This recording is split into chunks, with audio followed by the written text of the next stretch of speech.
Hey everyone, welcome back to Conversation with Michael and Jermaine. How are you, Michael? I'm very well, thanks, my friend, and I really trust that I find you the same way. Yeah, I'm really good. I'm excited because today we're talking about mothers, topic mother and I, and we just celebrated Mother's Day. How did you spend your Mother's Day? Well, I spent it in the company of my my son's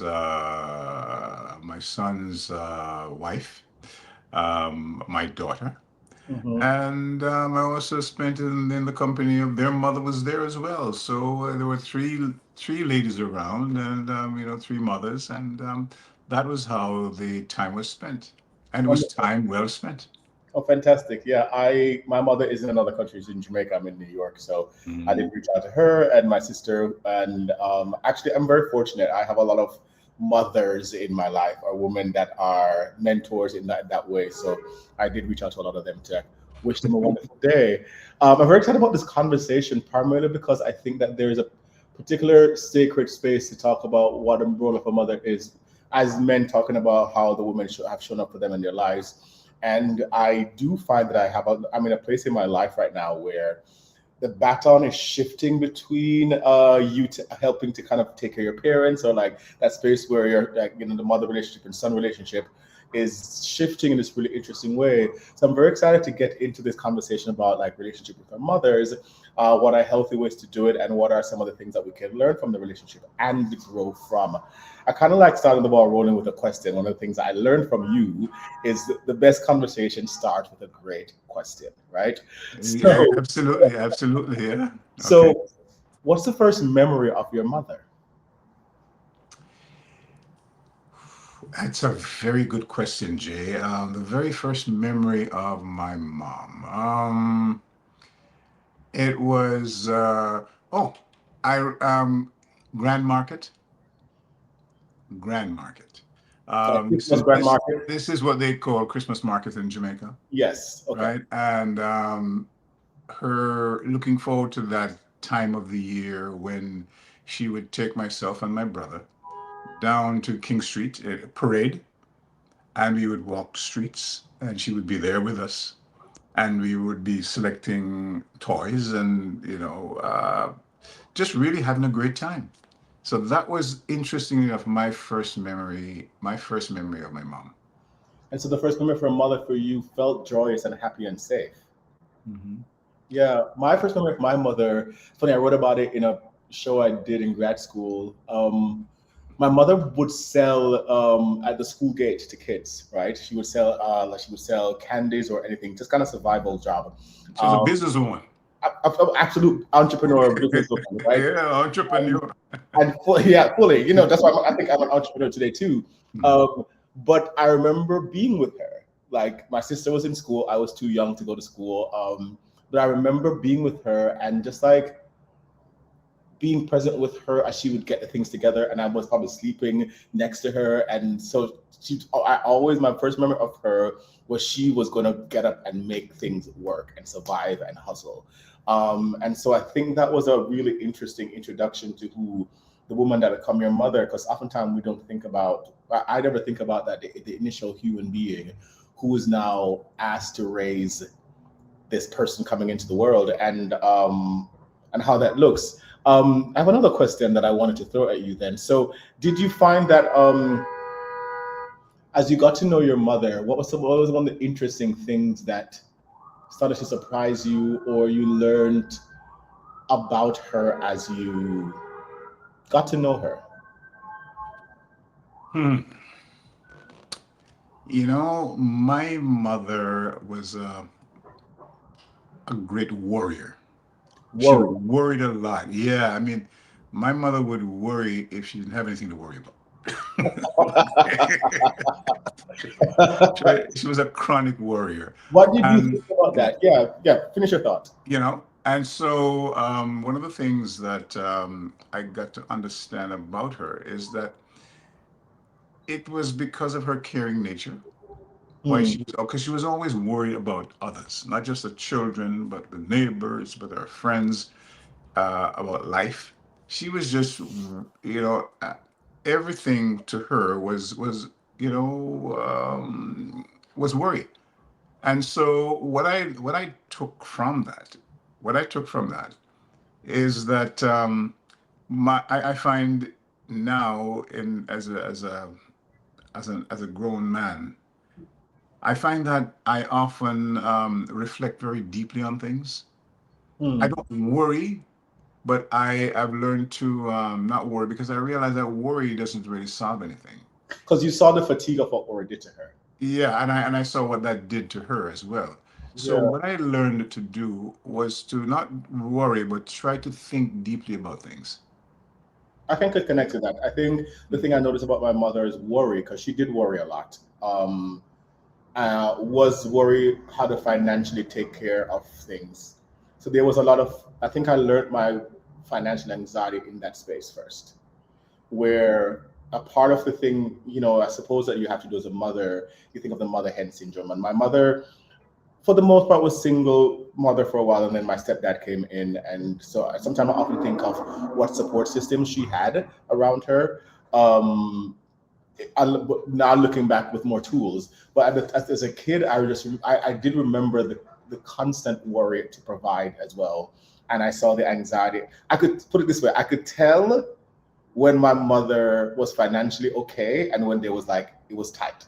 I could physically, as a kid, I could remember seeing the difference in that space. And how it affected me was sometimes now looking back at it, I often found myself going, I don't want money to make me that anxious or worry if for some reason I need to. And I Mhm. see how it has manifested in, because I think, you know, it really is our primary relationship to love, to self, to who we are, is your mother in a lot of ways. What do you think about that? I'm sorry, say that again. A lot of our primary idea of love and self-worth and who we are and how to connect comes from the relationship with our mothers. Would you Oh, say that? absolutely, absolutely. Our first notions of love and how we define love, that definitely was shaped by my mother. Um, and I must say that it wasn't the healthiest of definitions because I watched her go through a lot of abuse, Hmm. and for which she endured too much so, but she was very long suffering. She wasn't interestingly enough, she wasn't by any means the kind of woman who was soft. You know, she um, she had a very fierce spirit and a very determined attitude to life. But by the same token, there were moments in the relationship between herself and my dad that where I thought she could have should have asserted herself a little bit more, but she didn't for some reason. And it wasn't until much later that I saw her do that. Mm. So the transition, it it gradually happened. I love our conversation so much because the honesty opens up a really healthy space of like looking at things. Because I maybe it's culturally and how we grew up in Jamaica and or in Black societies. I don't often know if our mothers know how to be soft, how to have that, I think of the strength that it takes to like have these kids and everything else, and then there's this fire and then the determination. But and I remember reflecting on a conversation and a podcast I listened to with Ian Van Zandt, talking about the fact that she was a fierce father to her daughters, but not a great father. And I love that conversation that she has. You can, Yeah, listening can go and find her conversation with that, yeah. because She's one of my favorite people, oh, incidentally. absolutely. I mean, come on, like how could you not love her strength and her honesty? And I think that was a very interesting conversation, because there is a softness that you have to learn from your mother and a vulnerability, I think, that sometimes because of the survival mode and the worry and the whether or not there are strong men around that make them feel safe. And I say strong men in the pejorative as not physical strength only, but as a strong man, I do believe one of your responsibilities is to make the women in your life feel that they can be soft and safe in healthy relationships.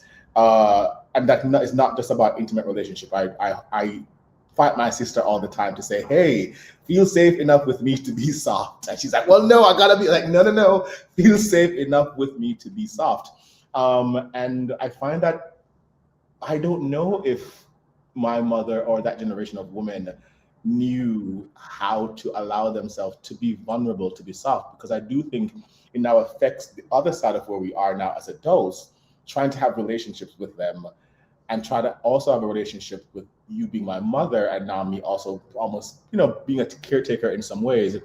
And the space that they were able to plan their lives also as a woman outside of being mother. Do you think, though, that that title mother can be burdensome? Just looking back, my mother had a fierce temper, Mm. and oftentimes it would come out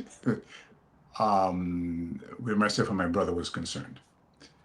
Very fierce, but I don't think so much it was intended to be directed at us. I think it was misdirected, Mm. you know, and it's when I understood this was when I started to change my how I thought about her, How so? because I thought that it was I thought at one point that she really didn't like us, you know, to be quite honest. But then I realized that she was internalizing a lot of anger Yeah. from her own family of origin, from her own family of origin history. Look, my mother gave birth to me when she was 18 years old. Yeah. I think that happened a lot in our society. Okay. Like a lot of the mothers had kids young. Yeah, So they were and I kids and I themselves. often reflect on the fact that look, at eight, as a father of children and grandchildren, at age 18, a young woman at that age, I mean, you should really be thinking about your life and what you want to do and where you want to take it and what you want to do, that kind of thing. And she just never had that chance. Yeah. Okay? And my father was much older. And so, therefore, I think there was a lot of resentment and disappointment there, Mm. for things just not, dreams just not realized. And because of that, she was internalizing this anger. And it would oftentimes come out where we're concerned. You Yeah. know? I think that's what that everyone that question of the title of motherhood being so heavy because it's Mhm. when the motherhood. I think society also puts so much on.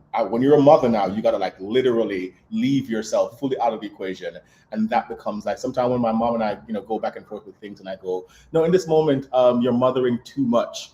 And I talk about what that can feel like sometimes, and I want you in this moment to shift and have a conversation as like a woman talking to a man or a mentor. I need that from you, and I find that her response is often like, well, yeah, but I'm a mother. That's what I do. I'm a mother. And she's now defined that role as such a integral role to her identity that sometimes it makes me, because, go, well, what of your dreams as a woman? What of your own personal goals? And I think it was shifted so early for her Mhm.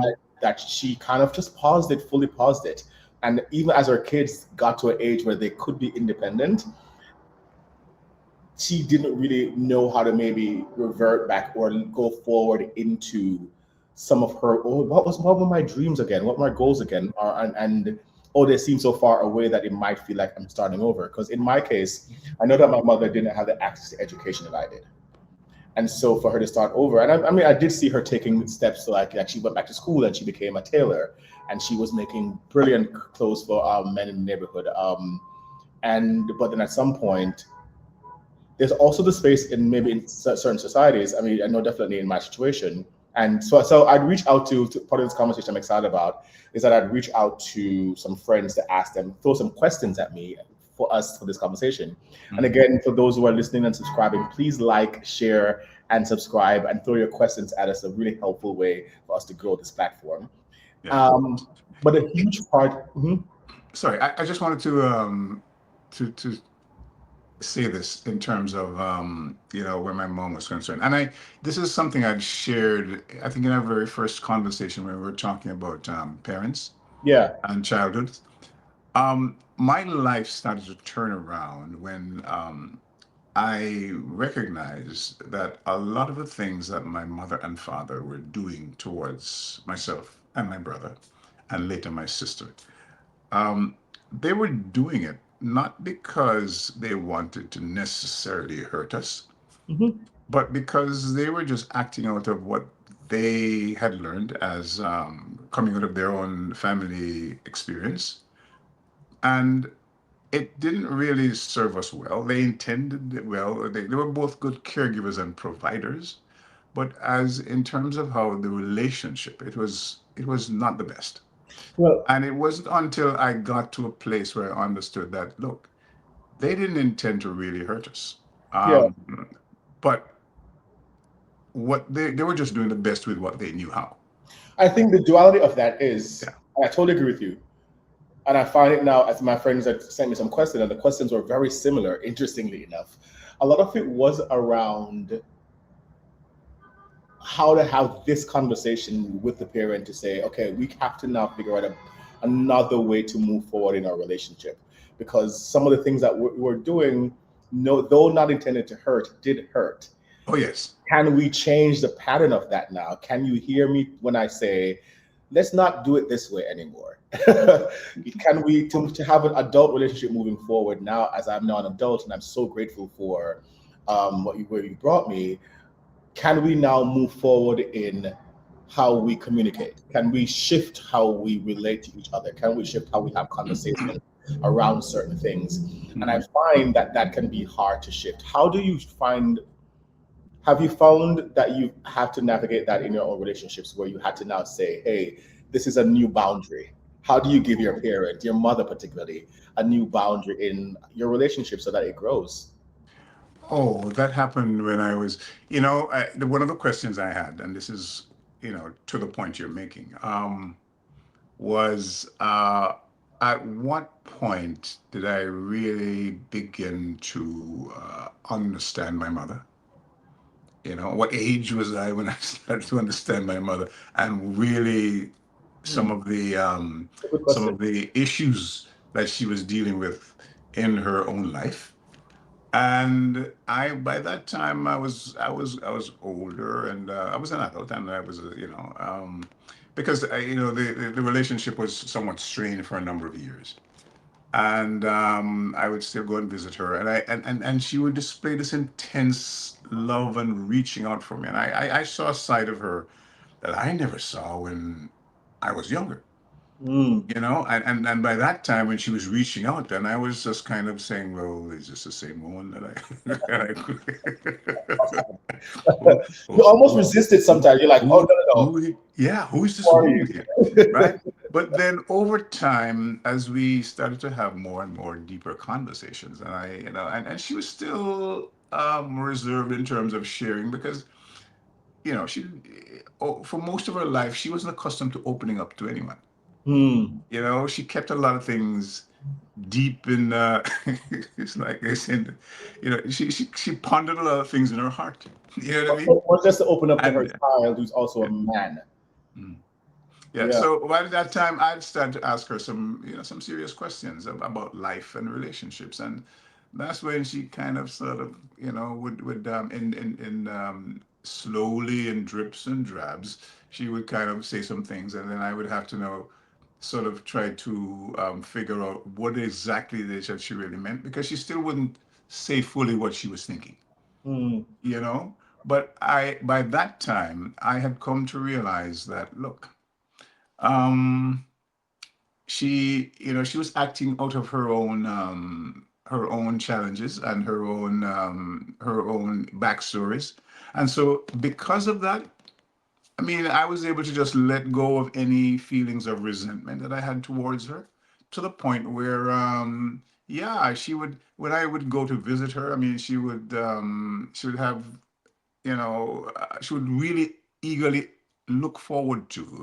my being there, what I had to, my coming, the conversations we would have. And so it was that way until she passed. Unfortunately, there weren't too many visits, which at this point I would say to anyone in that situation similar to mine, that, look, while there's still time, use it wisely. Use it wisely, because you can turn things around. You can actually reframe the ideas you have, which are not necessarily positive ones. Yeah. You can turn things around, because I did it, and I don't think I'm any different from anyone else. It's just a question of reframing and trying to understand more why she did what she did. So I did a little technical difficulty on my side, so I missed a little bit of what you said. But I think what can feel like a lot to process sometimes is having to be the one to take the responsibility to now teach. And there has to also be a willingness to listen and to learn on the other person's part, i.e., in this case, our mother, the willingness to, because, to recognize that a part of shifting the mantle of responsibility is being willing to let your kids grow up and become adults. And they're, and yeah, and what made you chuckle just now? That was a nice. Are you finding that fight? Yeah, yeah. Well, one of the things I learned, and this is not necessarily from right, but just watching my parents and how they would operate with us, is to try to understand my children slash now they're I have adult children, so but is trying to understand their thinking, what they're thinking, why they're thinking it, because I wasn't offered that opportunity. Yeah, It was for me, it was a straight dictation. You do as I say, and that's it. But I've always taken the position with my children that, look, feel free to challenge me on anything I say. Feel free to disagree with anything I say. The only boundary I had was that it had to be done with respect. yeah, yeah, absolutely. Okay. Because I think one of the worst things, which is what I really to this day had to work hard to overcome, was when my voice was taken away from me. Mm. I think it's one of the worst things you can do to a child. I agree, and I think sometimes, keeping to the topic, mothers can do it without realizing that they're taking their kids' voice away. They can mute them without realizing they're muting them, and as a result, they push them away, and that's where resentment starts. Particularly now, when the age have shifted, and you find yourself in a position, I do, of being the one who's responsible. Because for the most part, your mother or your parents, but in this case, your mother is responsible, takes responsibility, do things out of responsibility and love, because there's not always feels the same. Now, what's my responsibility to my mother now? In this shift in this world, am I now responsible for my mother? And as such, what is my responsibility to my mother? Mm. Well, my mother is no longer alive. So, as I was saying, earlier, that there were conversations that I wish I could have had with her. Or would have been good to have been able to engage her with, but she's no longer around, and I know what that feels like, and this is why I reach out to anyone watching, that this make hay while the sun shines, while mom is still around. Try to mend fences, try to extend the olive branch, and if at least if you reach out, and she doesn't reciprocate, then at least you tried. But at Yeah. least make a serious attempt So to one of the try. responsibilities right now is to find ways to make amends or to have some level of peace and understanding. Hmm. Hmm. Yeah. And I agree with you. And it becomes difficult when you are you're hitting against the resistance of like that space from parent, because culturally sometimes too, I think we hit upon cultural things where I know in Jamaica, and my mother said it to me before, we worked through this before, sometimes at this age, your kids are your old age pension. Your kids are the people who are to take care of you without necessarily saying, hold on, let's shift that thought. Let's actually, that thought actually, I can understand where it's coming from a lived cultural experience, but actually that's not a healthy way of how our relationship. This is a much better way to navigate this, and finding that that conversation was a conversation I had to have was a very healthy conversation, because I had to also understand, going back to the initial memory of your mother, the hustle that you identified yourself with, that thing that Ye- you identified, that part of yourself that she identified herself with, that she had to do this, and so now your kid's responsibility is to kind of keep the same grind going. It's like, no, actually I operate in the world very differently. And that I find is one of the responsibilities to know how to do, is to want to be available, want to be there. Funny, this morning I spoke to a friend of mine who, and thanks for sharing your vulnerability around your mother not being here in that perspective. She's now with her mother, trying to understand what that transition could look like, because she's in a place of like, okay, I'm by her bedside. Um, and it's a really tough thing that we don't want to think about. But that perspective is a very helpful perspective to understand the things that we're taking as very serious today. How serious are they? can you repeat that question, Jay? I'm more reflecting on it. I don't think there's a question per se. I'm trying to also, process in real time and understand the Mhm. relationship now. As we often do, we think aloud in each other's presence. Yeah. Mm.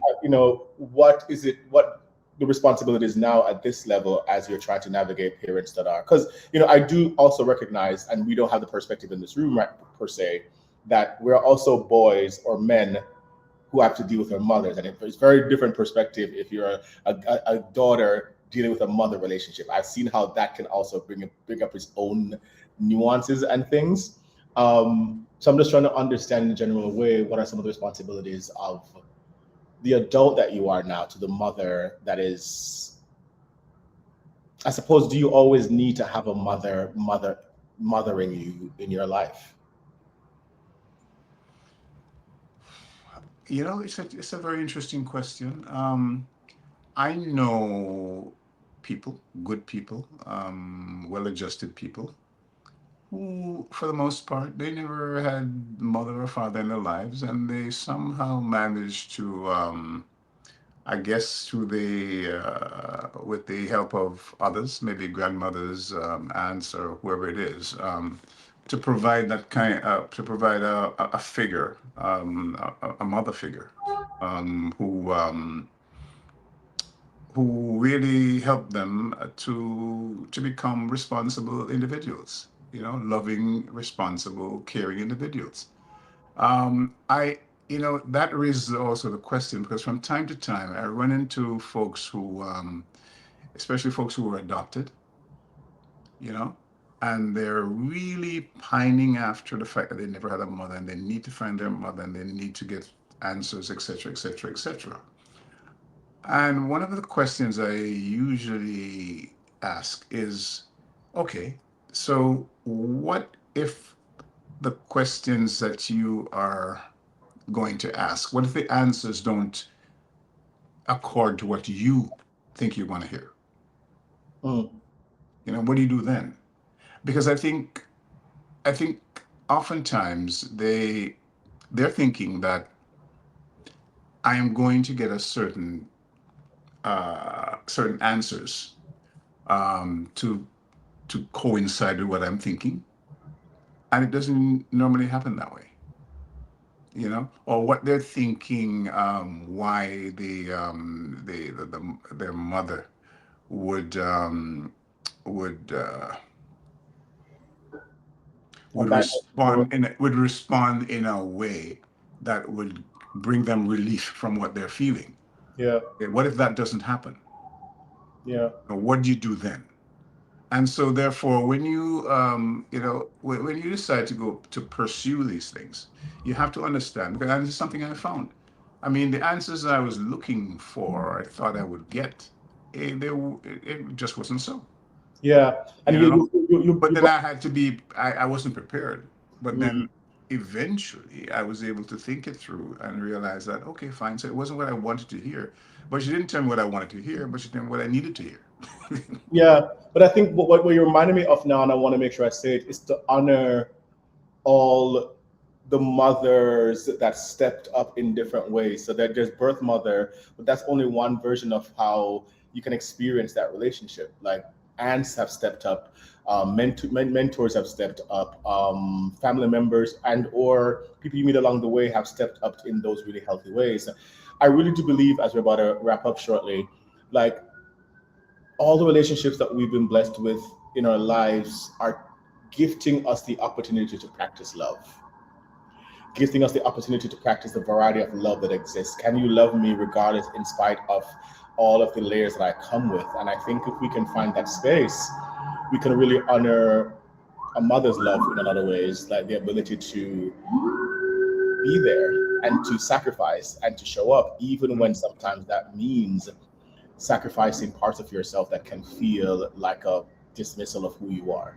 Yeah, it wasn't until I met my grandmother, my mother's mother, that I began to understand why my mother was the way she was. Okay, she was a reflection of her mother.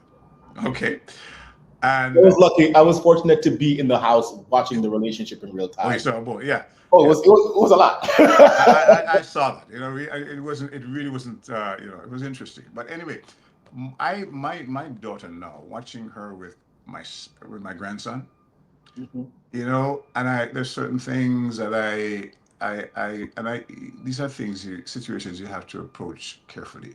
To say, maybe you want to consider this approach, because what I often remind her of is that she is, whatever she's teaching him now is those behaviors and attitudes he would not be taking into his own relationship with other women. Okay. One of the things I've been amazed at is that, a lot of women will tell you, okay, so most of the women, they raised their sons and they were the ones who raised them single-handedly. But then there's a side to that which I don't think a lot of folks think about, which is, so if you raise them single-handedly, or for the most part, and when they're abusing women, then where did they learn that from? Mm. You see what I mean? What do you do or not do? Because there are times when there are things you can't take out on your parents, but you'll take it out on others. And in this case, we're talking mothers. There's things you can't take out on your mother, but you will take it out on other women. So I really So do believe at some point you have to, or you should allow yourself to heal the broken parts of the relationship with your parents, in this case, your mother, because they really do affect how you show up every single day with the relationships that you. absolutely, Jay, absolutely. Because if you don't, then you will repeat the cycle without realizing it. Yeah, because you're unaware of what you're Yeah. really going on. Yeah, because we weren't born doing what we do. Those are behaviors that we learned. You learned. And so, therefore, if you don't introspect, if you don't, do self-examination, if you don't question and interrogate your thoughts and behavior, you will go about repeating things that really is not wholesome or healthy in your relationships.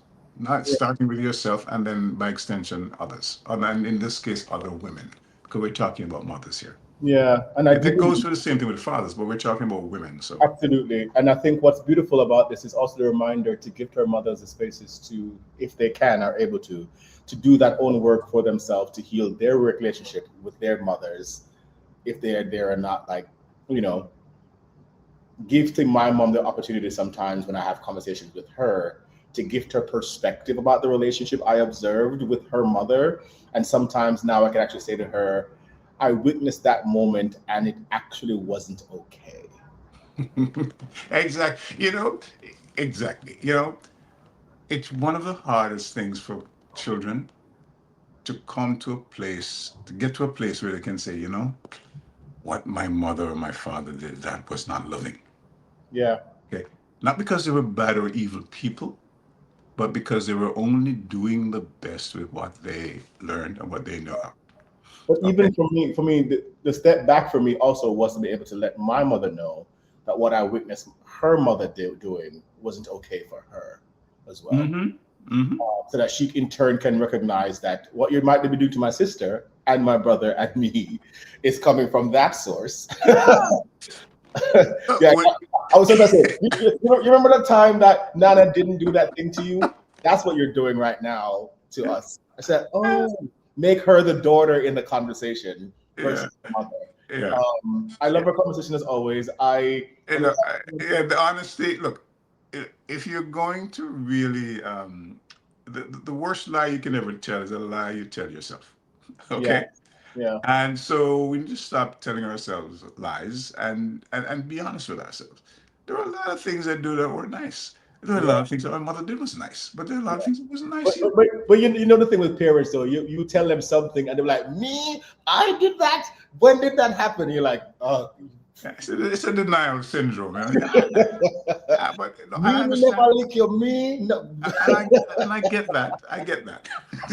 Okay, I I love our get that. conversation, Michael. Yeah. So for those listening, this is a pilot episode in our first season. Thank you for like going through us on our first season, learning the show together. We're gonna have a little pause, but please know that you have access to reaching out and emailing and subscribing and liking and share some messaging and share the entire series of conversations with Michael and Jermaine. We're excited to come back bigger and bolder in our second season. But this is a really wonderful way, I think, to kind of just tie up everything that we've been doing, that our conversations with each other is one first rooted in healing, in listening, in loving, and finding spaces to have honest conversation that oftentimes we are not allowed to. Exactly. We're not experts, but we have experiences which we're entitled to share, and we invite you to join us, to comment, as Jay said, to share, and we look forward to that. And thank you very much for those of you who have been following us and and liking us and what we do. Thank you, and please watch out for us again when we come back for the next season. Thank you.